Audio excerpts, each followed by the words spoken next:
মহাত্মা গান্ধী জাতীয় গ্রামীণ কর্মনিশ্চয়তা আইন, যা পশ্চিমবঙ্গে সাধারণভাবে ১০০ দিনের কাজ নামে পরিচিত, তার সূচনা হয়েছিল ২০০৬ সালে।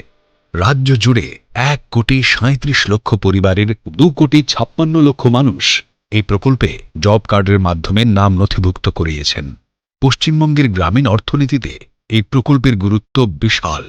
২০১১ সাল থেকে মাননীয় মুখ্যমন্ত্রী মমতা বন্দ্যোপাধ্যায়ের সুযোগ্য পরিচালনায় এই প্রকল্পের বাস্তবায়ন বহুলাংশে বৃদ্ধি পায়।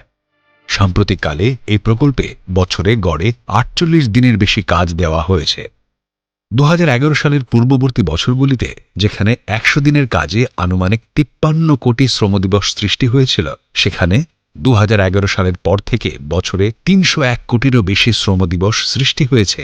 এ সময় প্রায় ৬৯ লক্ষ গ্রামীণ সম্পদ সৃষ্টি হয়েছে, যার মধ্যে ২,৩৬,০০০ জল সংরক্ষণের জন্য স্থায়ী সম্পদ, সমুদ্র তীরবর্তী জেলাগুলিতে ১৮ কোটিরও বেশি ম্যানগ্রোভ গাছ রোপণ, ২,২০০টি অঙ্গনওয়াড়ি কেন্দ্র নির্মাণ, ৭০০টি গ্রামীণ হাট, ১৯,০০০-এর বেশি মাছ পুকুর খনন উল্লেখযোগ্য।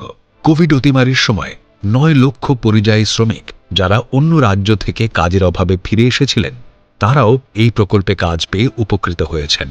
১০০ দিনের কাজে ভারতের অন্যতম অগ্রণী রাজ্য পশ্চিমবঙ্গ। বিভিন্ন উদ্ভাবনী কাজের জন্য এই রাজ্য বিগত ১০ বছরে ১৭ বার জাতীয় স্তরে পুরস্কৃত হয়েছে।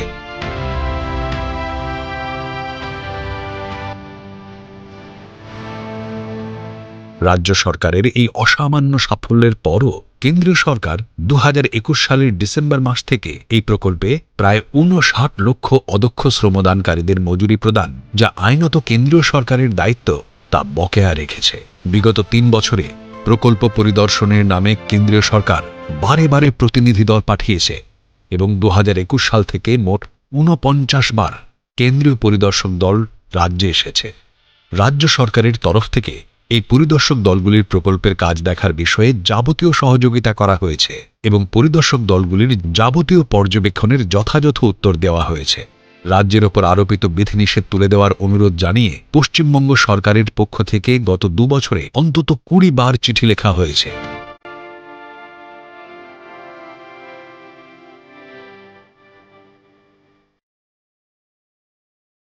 পশ্চিমবঙ্গ সরকারের পঞ্চায়েত ও গ্রামোন্নয়ন বিভাগের মাননীয় মন্ত্রী কেন্দ্রীয় গ্রামোন্নয়ন বিভাগের মাননীয় মন্ত্রীর সঙ্গে সাক্ষাৎ করেছেন। রাজ্যের সংসদীয় প্রতিনিধি দল একত্রিতভাবে ও এককভাবে বিষয়টি সংসদে বিভিন্ন পর্যায়ে উত্থাপন করেছেন।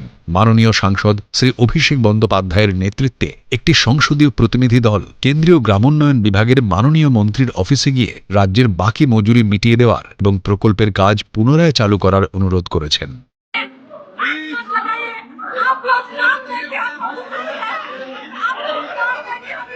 বাংলার টাকা ছাড়তে হবে। আমরা শান্তিপূর্ণভাবে অবস্থান বিক্ষোভে অংশগ্রহণ করেছি। বাংলার প্রতি যে ধারাবাহিক লাঞ্ছনা, তার বিরুদ্ধে একাধিকবার আমরা দিল্লিতে এসে শান্তিপূর্ণভাবে সৌজন্যতা বজায় রেখে মন্ত্রীর সাথে একাধিকবার বৈঠক করার জন্য চিঠি দিয়েছি। এমনকি আমাদের রাজ্যের মাননীয় মুখ্যমন্ত্রী তিনি নিজে এসে প্রধানমন্ত্রীর সাথে ইতিমধ্যেই ২ বছরে ৩ বার বৈঠক করেছেন। দেখানো পথে তার সংগ্রামকে পাথর এবং পথ চলার প্রেরণা করে আগামী দিন এই লড়াইকে আরো তীব্রতর করা।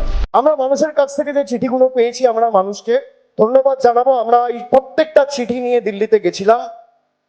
আমাদের উপর আঁচড় এসছে, আঘাত এসছে, কিন্তু চিঠিগুলো আমরা আবার সযত্নে ফিরিয়ে আনতে পেরেছি। তার কারণ এক একটা চিঠি যারা এত কষ্ট করে লিখেছে আমাদের কাছে মণিমুক্তের মতো।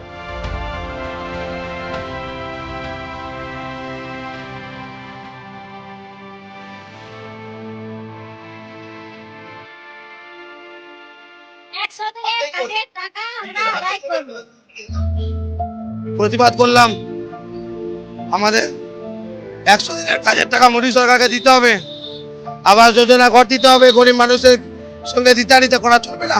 গরিব মানুষ খেটে খায়, আমাদের কষ্ট হবে না, আমাদের দিতে নাই টাকাটা দেয়।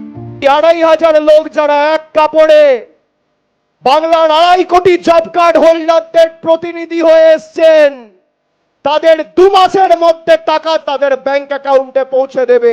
রাজ্যের বঞ্চিত শ্রমিকরা দিল্লি গিয়ে বকেয়া মজুরির জন্য দাবি ও অনুরোধ করেছেন।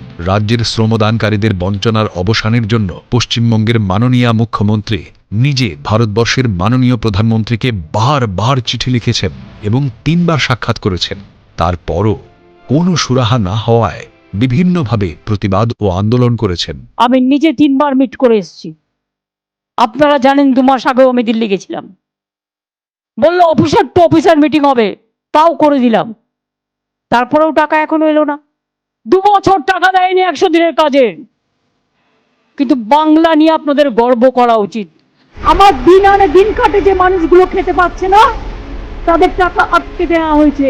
আমি তাদের টাকা আদায় করবার জন্য 1 বার নয় 1 কোটি বার বসবো। কিন্তু রাজ্য সরকারের এই সার্বিক প্রচেষ্টা সত্ত্বেও কেন্দ্রীয় সরকার এই সমস্যা সমাধানে আজ পর্যন্ত কোনো উপযুক্ত ব্যবস্থা গ্রহণ করেননি এবং 100 দিনের কাজের বকেয়া মজুরি প্রদানে উদ্যোগী হননি। 100 দিনের কাজ বন্ধ থাকার কারণে রাজ্যের সমস্ত গ্রামীণ জনসাধারণ, বিশেষ করে জঙ্গলমহল, সুন্দরবন, উত্তরবঙ্গের প্রান্তিক মানুষজন, আদিবাসী সম্প্রদায়, সংখ্যালঘু সম্প্রদায় এবং তফসিলি জাতিভুক্ত দরিদ্র মানুষজন কাজ পাওয়ার আইনগত অধিকার থেকে বঞ্চিত হয়েছেন। কাজের সন্ধানে বহু মানুষকে দূরে যেতে হয়েছে। আবাস যোজনাতে যারা বাড়ি পেয়েছেন তারা মজুরি বাবদ প্রাপ্য টাকা থেকে বঞ্চিত হয়েছেন। তাদের বাড়ি নির্মাণ ক্ষতিগ্রস্ত হয়েছে। গ্রামীণ সড়ক, অঙ্গনওয়াড়ি কেন্দ্র, গ্রামীণ বাজার, জল সংরক্ষণের পরিকাঠামো নির্মাণ, এক কথায় গ্রামীণ সামগ্রিক সম্পদ তৈরি গত 2 বছরে ব্যাপকভাবে ক্ষতিগ্রস্ত হয়েছে। রাজ্য জুড়ে 100 দিনের কাজে অদক্ষ শ্রমদানকারীদের প্রতি বিগত 2 বছরের এই অমানবিক বঞ্চনার অবসানে জনদরদী পশ্চিমবঙ্গ সরকার তার